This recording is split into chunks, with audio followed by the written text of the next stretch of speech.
Hello students, these are some Gallian exercise chapter number 3 questions based on order of group, order of element and center of group and centralizer of A.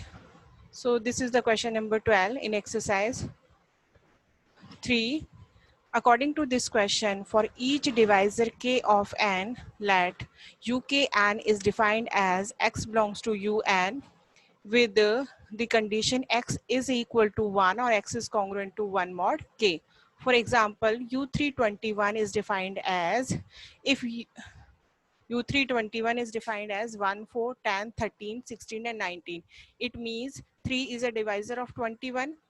After applying the modulo, 1 is equal to 1, 4 after dividing 3 it gives the value 1. Similarly 10 is divided by 3 gives the value 1 in modulo 3. So 13, 3 fours are 12, remainder is 1. So these are the collection of U321. Similarly U721 is the value is 18. List the, we have to find the values of U420, U520, U530 and U1030 and prove that this UKN is a subgroup of UN. Okay, so how we can prove? First of all, this is the given condition. UKN is equal to X belongs to UN with the condition X equal to 1 with mod K. Now this UKN is a subgroup of UN or not. So the U21, we know that the U21 values are 1, 2, 4, 5, 8, 10, 11, 13, 16. GCD between this number. If the GCD n and 21 is 1, so then UN gives the value 1, 2, 4, 6, 4, 5, 8, 10, 11, 13, 16, 17, 19 and 20. Now here k is 2. So what will be the value of U2 21? सो 2 का हमें basically check करना है 21 के elements के जो कि reminder क्या देता है 1. 2 से डिवाइड हो रहा है 1 तो है ही 1 तो हमेशा ही आएगा इस एलिमेंट में. और 2 की बात करें 2 से तो 2 divided by 2 the value remainder is 0. So 2 does not belongs to the set U221. Similarly 4 4 divided by 2 remainder is 0. So 4 does not belongs to this set. Similarly 5. Now the remainder is 1. 5 divided by 2. 2 2s are 4 and remainder is 1. So 5 belongs to this set. 8 does not belongs to this set. 10 and 9 belongs to this set. And 11, 13, 16 and 19 belongs to this set.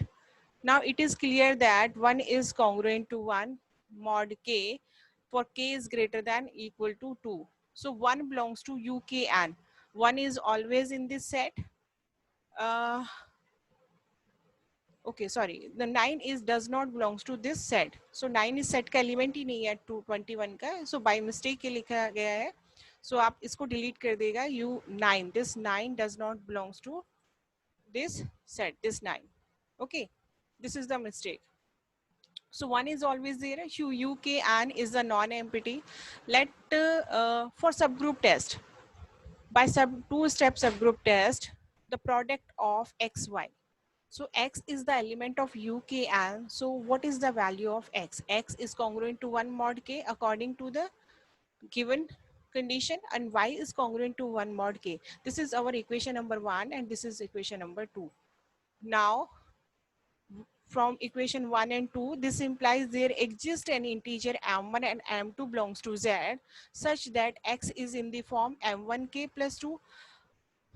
U2 21 में देख रहे हो कि 5 को जब हम 2 से divide करते हैं तो 2 into 2 this k is 2 m1 is 2 plus 1 so 5 is defined as 2 into 2 plus 1 so x की जनरल फॉर्म हमने लिखी m1k plus 1 and y is m2 plus m2 into k plus 1.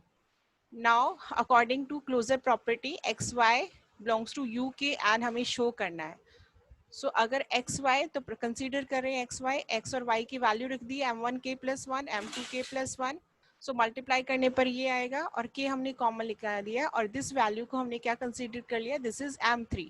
So m3k plus 1. So product of x y is equal to 1 mod k की form हो आ गई.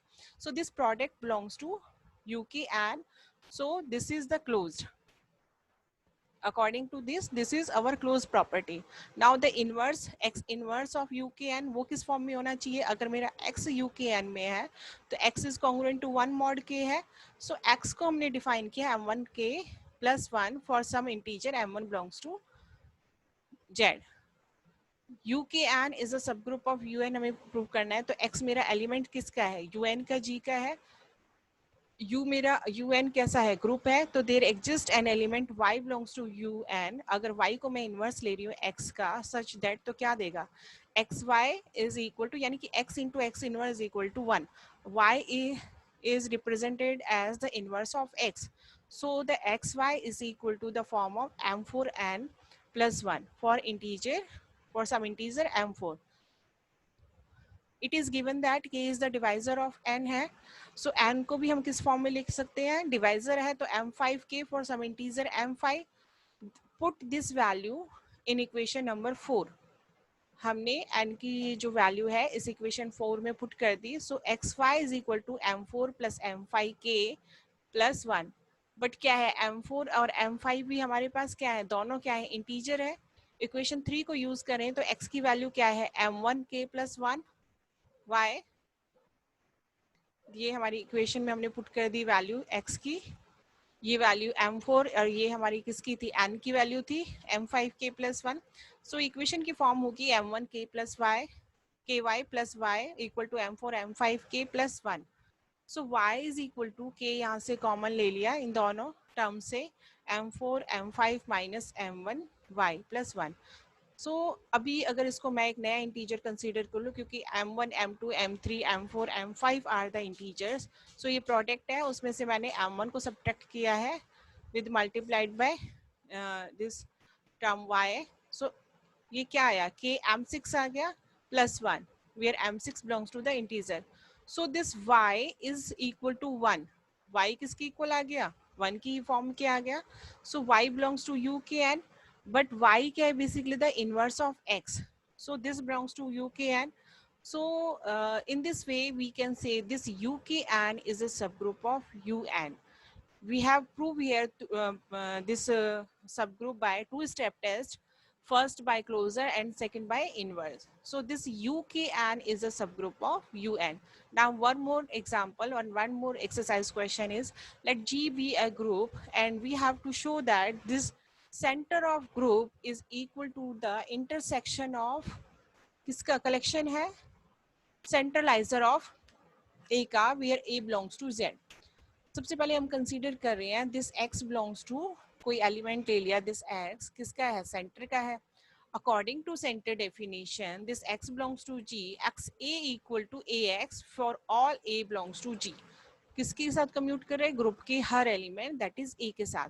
सो ax equal to x a for all a belongs to g. तो x किसका element हो गया, centre of a का भी हो गया for all a belongs to, centraliser of a का for a belongs to g where ca क्या है, x belongs to g such that x a equal to ax. Centraliser of a की definition ये है, it means x belongs to the intersection of centraliser of a.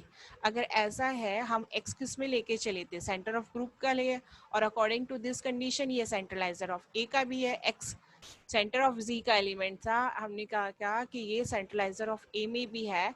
तो it means क्या है, centre of group is a subset, ये किस में contain होगा, सेंट्रलाइजर ऑफ ए में. और x हमारा क्या है, बेसिकली कोई आर्बिट्रेरी एलिमेंट है. नाउ द कन्वर्स पार्ट अगर हम लें कि x मेरा क्या है, सेंट्रलाइजर ऑफ ए का एलिमेंट है, तो x बिलोंग्स टू क्या होगा, centraliser of a. This is the intersection, अगर इसके अंदर बिलोंग करता है तो इट मीन्स क्या है, सेंट्रलाइजर ऑफ ए का एलिमेंट है, जहां पर ए किसका एलिमेंट है, जी का. According to the definition of centraliser of a, x a equal to क्या हो जाएगा, a x for all a belongs to A.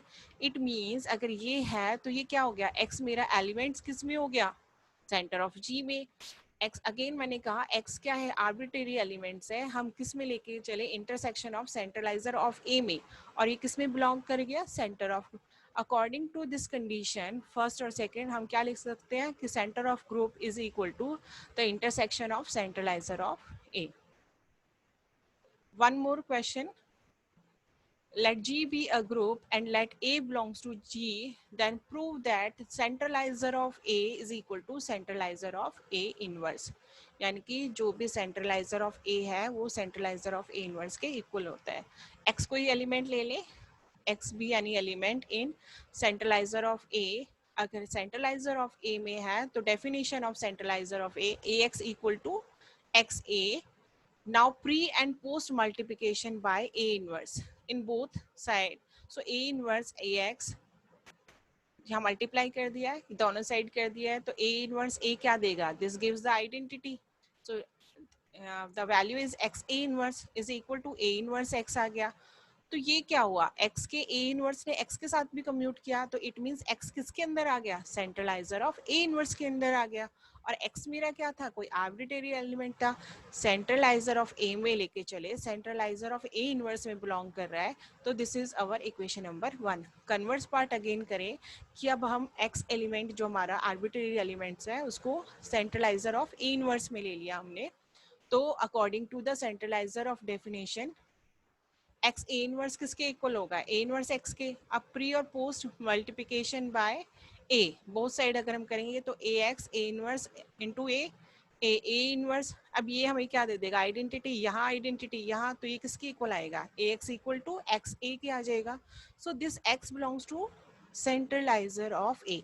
Centraliser of a inverse में लेके चले थे तो सेंट्रलाइजर ऑफ ए का आ गया, और एक्स हमारा कोई आर्बिट्रेरी एलिमेंट्स है, तो इसी क्या किया, centraliser of a inverse contain in centraliser of a. According to this equation 1, first में हमने कहा कि ये इसके अंदर कंटेन है, ये इसके अंदर कंटेन है, तो बेसिकली क्या है, दोनों क्या है, इक्वल हुए, तो centraliser of a equal to centraliser of a inverse.